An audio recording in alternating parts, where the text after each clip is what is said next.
شروع کرتا ہوں یشوع ہمشیح کے نام سے جو بڑا مہربان اور نہایت رحم کرنے والا ہے، جس کے آگے ہر ایک گھٹنا جھکے گا، خواہ آسمانیوں کا ہو خواہ زمینیوں کا، خواہ ان کا جو زمین کے نیچے ہیں۔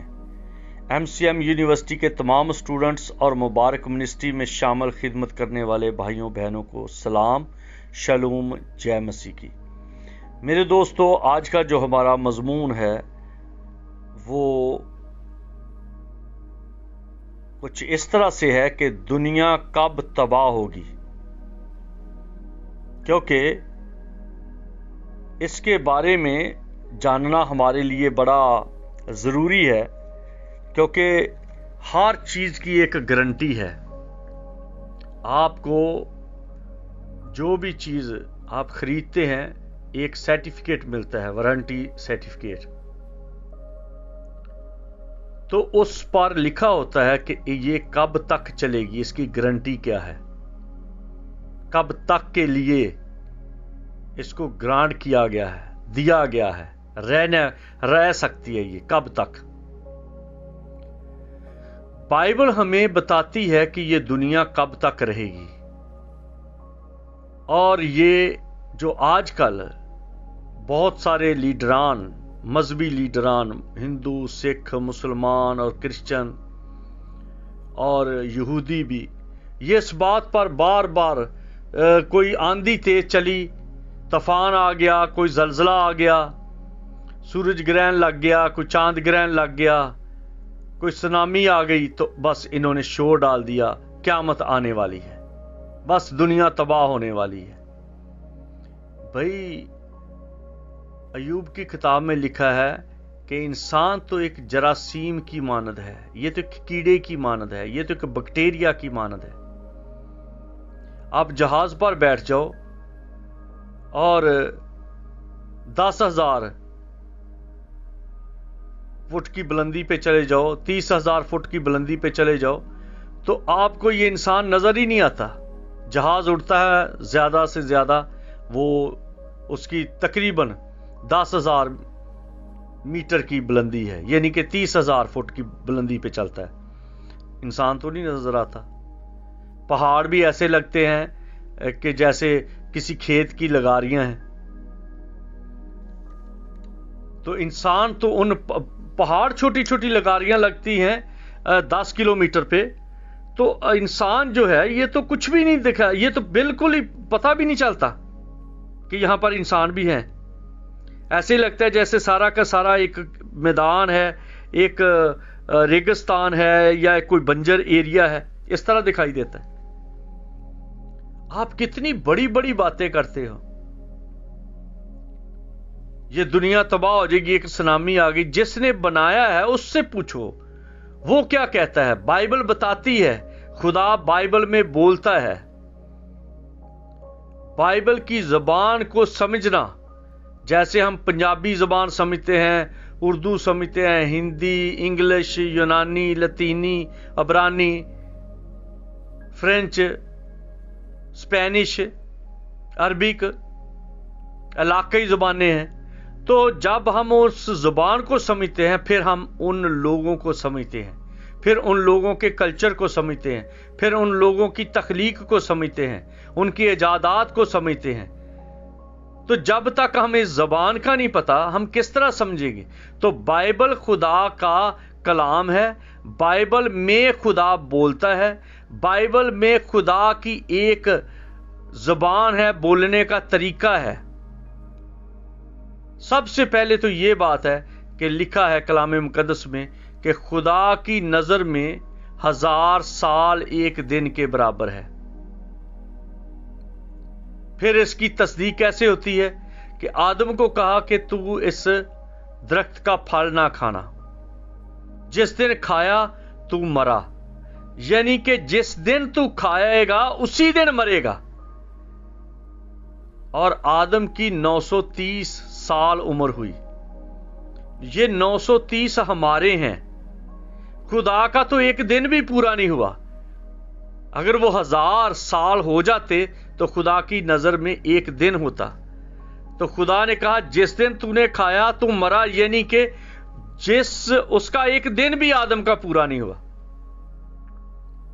अब लड़ाइयां होती हैं, बस दुनिया तबाह होने वाली है, बस दुनिया। ये होपलेस लोगों की लैंग्वेज है, महदूद सोच रखने वालों की लैंग्वेज है, मायूस लोग, डिप्रेशन का शिकार, नाउम्मीद लोग इस तरह की बातें करते हैं। आदम 930 साल जिंदा रहा, हमारे 930, खुदा की नजर में वो एक दिन भी नहीं हुआ। जब से ये दुनिया बनी है करोड़ा साल हो गए, लेकिन इंसान के बने हुए को अभी तक 6 दिन हुए हैं खुदा की नजर में। जिसने ये दुनिया इतनी खूबसूरत बनाई है,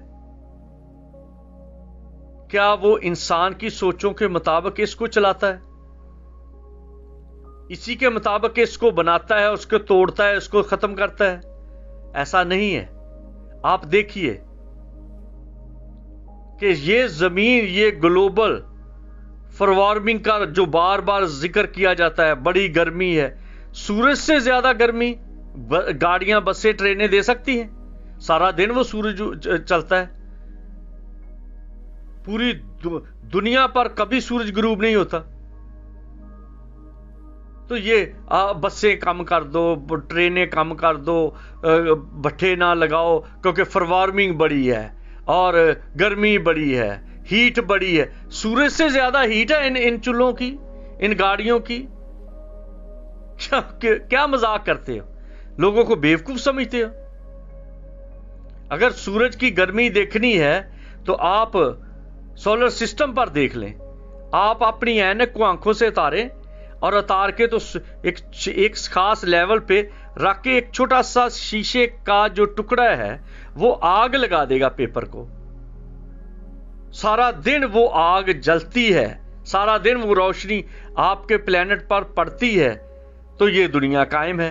एक आपकी मोटरसाइकिल, एक आपका चूल्हा, एक आपके बल्ब, एक आपकी गाड़ी या रक्षा या कोई भी छोटी सी फैक्ट्री, तो इसकी गर्मी ने दुनिया का ग्लेशियर तबाह। वो जो सारा दिन किसको बेवकूफ बना रहे हो? और उनको बेवकूफ बना रहे हो जो आप जो बन रहे हैं। जिसने ये सिस्टम बनाया है इसको आप नहीं संभाल सकते, ना आप बिगाड़ सकते हो, ना आप संभाल सकते हो। अकल के नाखन लो, अपनी सोच को खुदा की प्लानिंग में जबरदस्ती फिट करने की कोशिश ना करो। आराम से जियो, खुशी के साथ जियो। ना आपकी बसों, गाड़ियों, फैक्ट्रियों, चूल्हों का सेक इतना है कि यह दुनिया पिघल जाएगी। लिखा है अजराम में फलक हरारत की शिद्दत से पिघल जाएंगे। कौन सी हरारत? वो खुदा का अपना सिस्टम है। वो जो दूसरे सियारे बनाए हैं, जो दूसरे तारे बनाए हैं, जो दूसरी कहकशाएं बनाई हैं, ये उनकी बात है। ना उनको कोई हीट अप कर सकता है, ना उनको कूल डाउन कर सकता है, ना उनका जो सर्कल चल रहा है उसको भी आप रोक नहीं सकते। जब वो चाहे, जिसका नाम यहोवा है और जिसने बनाया उसका नाम यहोशुआ है, याहूशुआ, याहूशिवा। यहोवा बचाने वाला, यहोवा संभालने वाला, यहोवा बनाने वाला, जिसका निशान हाथ है। इसी वजह से या हवा, या शुआ, या अब्रानी का लफ्ज है जिसका मतलब है योद। योद का मतलब है हाथ, हाथ का मतलब है ताकत, ताकत का मतलब है कंट्रोल करने वाला। वो है जो ताकत वाला है, वो है जो कंट्रोल करने वाला है। उसी ने हाथ नबूकदनेस्सर को दिखाया, बेल्तशस्सर को दिखाया, मिस्र में दिखाया, आज भी इंसानों को दिखाता है। खुदा का हाथ पावर वाला, ताकत वाला है। زندہ خدا کے ہاتھ میں پڑنا کتنی ہولناک بات ہے. یہ تو دکانداریاں ہیں. کسی نے کوئی مذہب بنایا ہے, کسی نے کوئی مذہب بنایا ہے, کسی نے کوئی مذہب بنایا, پھر مذہبوں کے آگے سے ٹانیاں نکلنی شروع ہو گئیں. کسی نے یہ فرقہ بنا لیا, کسی نے وہ فرقہ بنا لیا, کسی کا یہ مشن ہے, کسی کا یہ مشن ہے. کوئی رادھا سوامی, کوئی گھر کا سوامی, کوئی مسجد کا سوامی, کوئی چرچ کا سوامی, کوئی گردوارے کا سوامی, کوئی کہاں کا سوامی ہے. سب سوامی, اچھی بات ہے, لیکن سوامی رہیں, مناد رہیں, خادم رہیں, پیغمبر رہیں, پر رہیں خدا کے تابع, رہیں یہوہ کے تابع, رہیں اس کے تابع جو بڑی قدرت والا ہے, جو بڑی حشمت والا ہے, جس کے آگے ہر ایک گھٹنا جھکتا ہے. پرندوں کا, چرندوں کا, درندوں کا, ندیوں کا, نالوں کا, پہاڑ بھی اس کی تعریف کرتے. تو نکارے بیٹھے رہتے ہیں اور بیٹھ کے کہتے ہیں یہ تو دنیا بس ختم ہونے والی ہے, بس قیامت آنے والی ہے. یہ تو یہ ہے جیسے بس گیدڑ سارا دن ادھر سے بھاگ کے ادھر جاتا ہے, ادھر سے ادھر بھاگتا ہے, شام تک وہ سوچتا ہے میں نے تو 40,000 کلومیٹر سفر کر لیا ہے, اور احمق تو ابھی اسی جگہ پہ ہے. یا کولو کا بیل آنکھوں پہ پٹی باندھ کے اسی جگہ گھومتا رہتا ہے. انسان کے لیے کیا اچھا ہے؟ سلیمان نبی کہتا ہے وہ کھائے پیے اور اپنی ہاتھ کی محنت سے خوش ہو اور خدا سے ڈرے. بس اس کو ان معاملوں میں پڑنے کا کوئی, ایسے کہتے ہیں کوئی فلاں جگہ چلا گیا. زمین کو تو آج تک یہ سائنٹسٹ سمجھ نہیں سکے. آج تک انسان کو یہ نہیں پتا چلا ہر ملک کا ایک نارتھ ہے, اور اس نارتھ میں برف پڑ رہی ہے. جو ایک ملک کا نارتھ ہے وہ اگلے ملک کا مشرق ہے. آپ اس بات کو تو سمجھے ذرا. انڈیا کا جو مشرق ہے وہ کسی دوسرے ملک کا نارتھ ہے, اور پاکستان کا جو مشرق ہے وہ انڈیا کا نارتھ ہے. اور جو پاکستان کا نارتھ ہے وہ آگے جو ایریا ہے ان کا یہ مشرق بن جاتا ہے. تو ابھی تک تو ہر ملک کا یہ جو اصل میں یہ بنایا جس نے ہے, اس کے حساب, اس کے سسٹم انسان کو سمجھ نہیں آ سکتے. انسان کو تو ایک شخص جو موٹر مکینک ہے اس کو جہاز کا پتہ نہیں فنکشن کا, جو کمپیوٹر مکینک ہے اس کو پتہ نہیں ہے, جو سمپلی آپ کوئی بھی سمجھ لو کہ اس کو وہ تو کسی گاڑی کو آسانی سے پنچر نہیں لگا سکتا. جو ہارٹ کا اسپیشلسٹ ہے وہ دوسری بات کو نہیں سمجھتا. تو ہر بندے کے اندر ایک سپیس ہے, ایک کھوڑ ہے, ایک خالی پن ہے, ایک کیپیسٹی ہے جس کو دوسرا پر کرتا ہے. یہ خدا کا انتظام ہے. جیسے ایک چین پروئی ہوئی ہے, ہر چین کے اندر دوسرے کے لیے سپیس ہے. اسی وجہ سے یہ چین مضبوط ہوتی ہے, کیونکہ ایک دوسرے کی کے گھری کو, گھر کو, اس کی ہک کو وہ اپنے اندر لیتی ہے. اس وجہ سے وہ چین ہے. اگر ہم ایک دوسرے کو اپنے اندر نہ لیں, ایک دوسرے کو اپنے اندر ریسیو نہ کریں, اس کی پاور کو ایکسیپٹ نہ کریں, اس کی عقل کو سمجھیں نہ, اس کی بات کو قبول نہ کریں, اس وقت تک ہم کبھی مضبوط چین نہیں بن سکتے. خدا کا منصوبہ معاشرے میں ہے.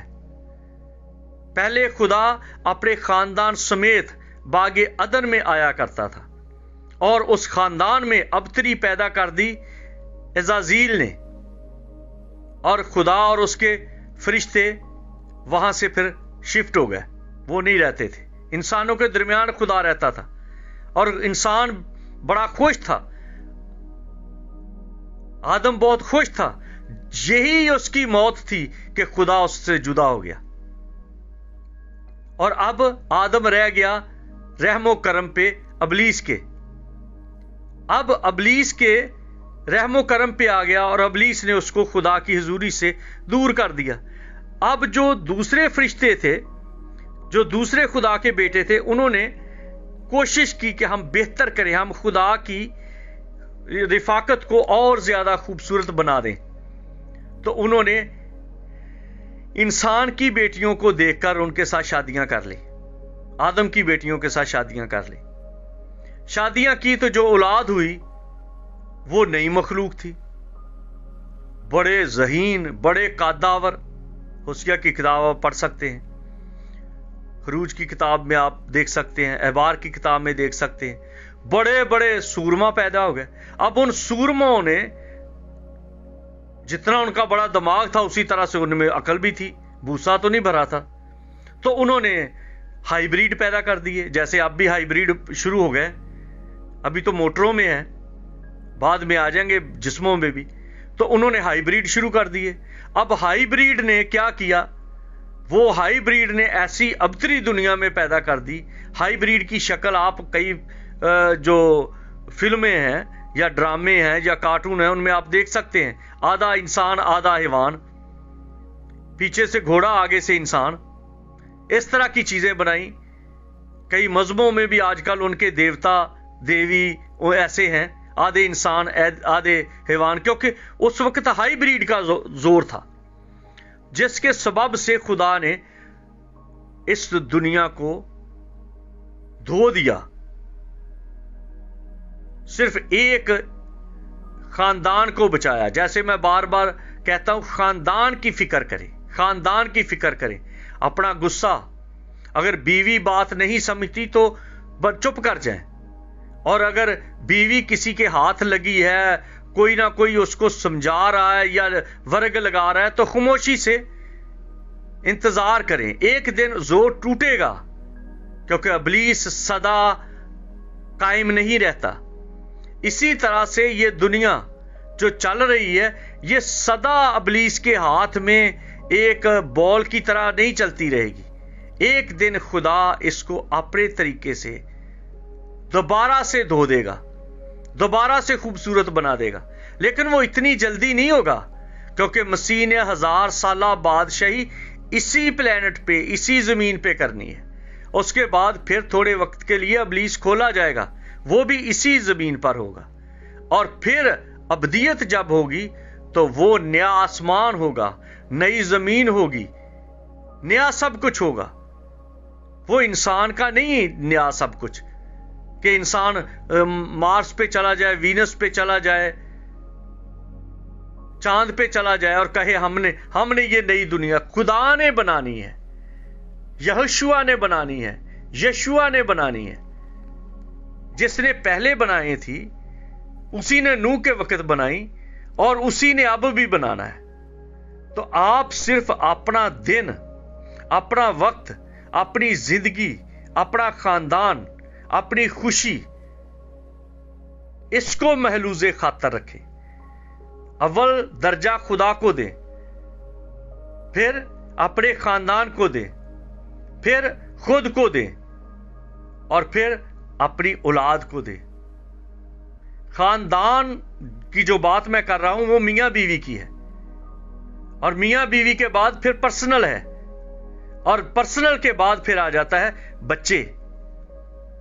और होता क्या है, हम बीवी जो है वो हस्बैंड का ख्याल नहीं करती, हस्बैंड बीवी का ख्याल नहीं करता, और फिर हस्बैंड वाइफ खुदा का ख्याल नहीं करते, और फिर अपनी सेहत का ख्याल नहीं ये इंसान करता। और करता किसका है? बच्चों का। बच्चों की शादियां हुई, वो अपने अपने घरों में चले गए, वो उसी माई को, उसी बूढ़े को परवाह भी नहीं करते। तो ये सारी चाल जो उल्टी गिनती है, ये इब्लीस का सिस्टम है। खुदा का सिस्टम है दोनों मियां बीवी एक दूसरे का ख्याल रखें, मियां बीवी इकट्ठे रहें, और बाद में अपनी अपनी सेहत का ख्याल रखें, और एक दूसरे की सेहत का ख्याल रखें, और उसके बाद फिर बच्चों का ख्याल रखें। और इब्लीस की क्या चाल है कि बच्चों का ख्याल रखो, फिर बच्चों के बच्चों का ख्याल रखो, फिर बच्चों के बच्चों का ख्याल रखो। ये खुदा ने नहीं कहा। कहा गया आदम और हवा दोनों इकट्ठे रहेंगे, एक तन होंगे। दूसरे जो हैं उनके अदाब हैं, उनके फराइज हैं, उनका प्यार है। तो आप खुद जिंदगी दुनिया तबाह कर रहे हो, خدا نہیں تباہ کرتا اور نہ